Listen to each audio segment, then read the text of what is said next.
வணக்கம் நண்பர்களே. இந்த காணொளியில் நாம் காணவிருக்கின்ற ஒரு தனிப்பாடல் ஒப்பிலாமணி புலவர் எழுதின ஒரு பாடல். இந்த பாடலின் கடைசி 2 அடிகளில் வார்த்தை விளையாட்டுன்னு சொல்லுவாங்க இல்லையா, அப்படி வார்த்தையை அப்படி பிரித்து போட்டால் வேற மாதிரி அர்த்தம் வந்துடும். அப்படி அழகாக வார்த்தை விளையாட்டை ஒப்பிலாமணி புலவர் விளையாடி இருப்பார். ரொம்ப ஒரு ரசிக்கத்தக்க ஒரு பாடல். இந்த பாடலின் கரு என்னவென்றால், ஒரு தலைவன் தலைவியுடன் காதல் கொள்கிறான். இருவரும் ஒன்றாக இருக்கின்றார்கள். அதிலே அவள் கருவுறுகிறாள். கருவுற்று ஒரு குழந்தையையும் பெற்றுக்கொள்கிறாள். ஆனால் குழந்தை பெற்றதற்கு பின் தலைவியிடம் தலைவனுக்கான ஈர்ப்பு குறைந்து போய்விடுகிறது. அப்போதான் அவர் சொல்றார், ஒரு காலத்தில் நம்ம எவ்வளவு சந்தோஷமா இருந்தோம், மகிழ்ச்சியா இருந்தோம். ஆனா ஒரு குழந்தை பெற்ற உடனே உனக்கு என் மீது ஈர்ப்பு குறைந்து விட்டதே என்று வருத்தத்தில் அவள் இந்த பாடலை பாடுவதாக எழுதப்பட்டிருக்கிறது. இப்ப இந்த பாடலை நம்ம பார்க்கலாம்.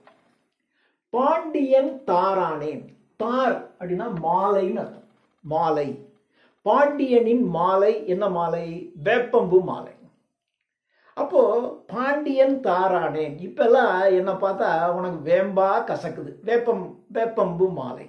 அப்போ வேம்பு என்ன செய்யும்? கசக்கும். அதுதான் சொல்றான். இப்பெல்லாம் நான் உனக்கு பாண்டியன் மாலையை போல் ஆகிவிட்டேன். பாண்டியன் மாலை கசக்கின்ற வேப்பம்பு மாலை, அது மாதிரி நானும் இப்பொழுது உனக்கு கசந்து போயிட்டேன். ஆனா ஒரு காலத்துல நம்ம எப்படி இருந்தோம் என்று அவள் பாடுகிறாள். பாண்டியன் தாரானேன், பசலை முளை பாலானேன். பசலை முளை பால். பொதுவாக பால்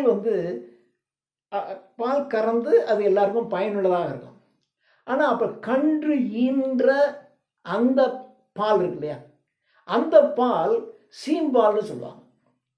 அதான் சொல்ல, பாண்டியன் தாரானேன் பசலை முளை பாலானேன். பசலை முளை பால்ங்கிறது சீம்பால்னு பேரு. அப்பதான் இப்பெல்லாம் என்ன பார்த்தா சீ அப்படின்னு ஆயிடுச்சு. ஒரு காலத்துல நான் உனக்கு ரொம்ப அருமையா இருந்தேன், ஆனா இப்பெல்லாம் என்னை பார்க்கும் பொழுது உனக்கு வேம்பாக கசக்கிறது. சீ அப்படின்னு சீ ஐயோ வந்துட்டாடா அப்படின்னு உனக்கு தோணுது. பாண்டியன் தாரானேன் பசலை முளை பாலானேன். சீம்பாலாக நான் மாறிட்டேன். ஆண்டி கையில் ஏந்தியது ஒன்று ஆனேன். ஆண்டியின் கையில் ஏந்தி இருக்கக்கூடிய ஒன்று என்னது? பிச்சை பாத்திரம். அது மாதிரி இப்ப ஒரு பிச்சை பாத்திரத்தை யாரும் விரும்பி வச்சுக்குவாங்களா? அது ஒரு வெறுக்கத்தக்க ஒன்று. அது போய் யாரும் விரும்பியெல்லாம் வச்சுக்க மாட்டாங்க. ஓ, அந்த மாதிரி பாத்திரம் நானும் ஒன்று வாங்கணும்னு யாராவது நினைப்பாங்களா? அது மாதிரி ஒரு ஆண்டியின் கையில் இருக்கக்கூடிய ஒரு பிச்சை பாத்திரத்தை போல் என்னுடைய நிலைமை மாறிவிட்டது. ஆண்டியின் கையில் ஏந்தியது ஒன்றானேன். ஆனா ஒரு காலத்துல நான் எப்படி இருந்தேன்? வேண்டிய போது, நீ நினைக்கும் போதெல்லாம் உள்ளங்கை தேனானேன். ஒரு காலத்துல நாம் இருவரும் காதலித்துக் கொண்டு உறவு கொண்டிருக்கும் பொழுது நான் உனக்கு எப்படி இருந்தேன்னா, உள்ளங்கையில் இருக்கக்கூடிய தேன். தேன் மாத்திரம் சொல்லியிருக்கலாம். அது என்ன உள்ளங்கை தேன்? உள்ளங்கையில் இருக்கிற தேனானது எப்ப வேணாலும் ஒரே செகண்ட் நீங்க வேற ஒரு பாட்டில்ல அடைச்சி வச்சிருக்கீங்க. அந்த தேனா நீங்க வேற ஒரு கரண்டி ஒண்ணு எடுத்து அதுல இருந்து எடுத்து நீங்க செய்யணும். கொஞ்சம் சிரமம். ஆனா உங்க உள்ளங்கையில் இருக்க தேன் என்ன செய்யணும்?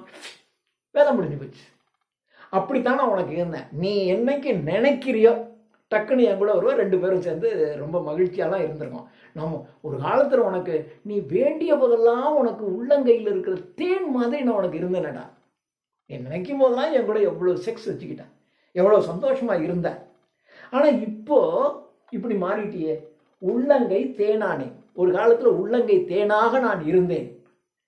நீ வேணுங்கும் போதெல்லாம், உனக்கு எப்பெல்லாம் உறவு வைத்துக் கொள்ள வேண்டும் என்று தோணுகிறதோ அப்பெல்லாம் ரெடி அப்படின்னு கொஞ்சம் கூட நான் உனக்கு தடை சொல்லாமல், இன்னைக்கு வேண்டாம் நாளைக்கு அப்புறம் வச்சுக்கோ அப்படியெல்லாம் இல்லாம நீ உனக்கு பிடிக்குது அப்படின்னா நான் சரி.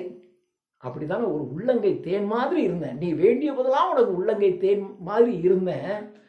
ஓர் மதலை பூத்த பின், ஒரு மகவை ஈன்ற பின், ஒரு குழந்தை பெற்ற பின், ஓர் மதலை பூத்த பின், ஒரு மகவை ஒரு குழந்தையை பெற்ற பின், இங்கதான் உள்ளம் கைத்தேன், உள்ளங்கை தேன், உள்ளம் கைத்தேன், இங்க உள்ளம் கைத்தேன், இது உள்ளங்கை தேன், உள்ளங்கை தேன், இது உள்ளம் கைத்தேன், உள்ளம் கச்சி போறதுன்னு சொல்றோம்ல, உப்பு கரிக்குதுல, கச்சி போச்சு.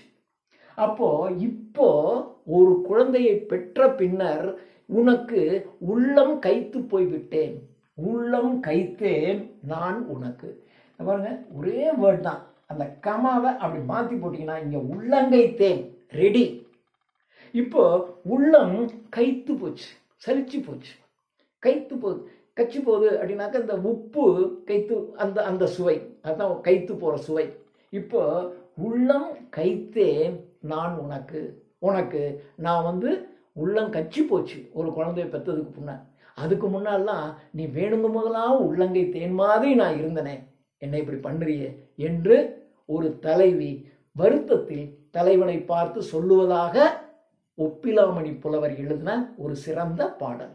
நன்றி.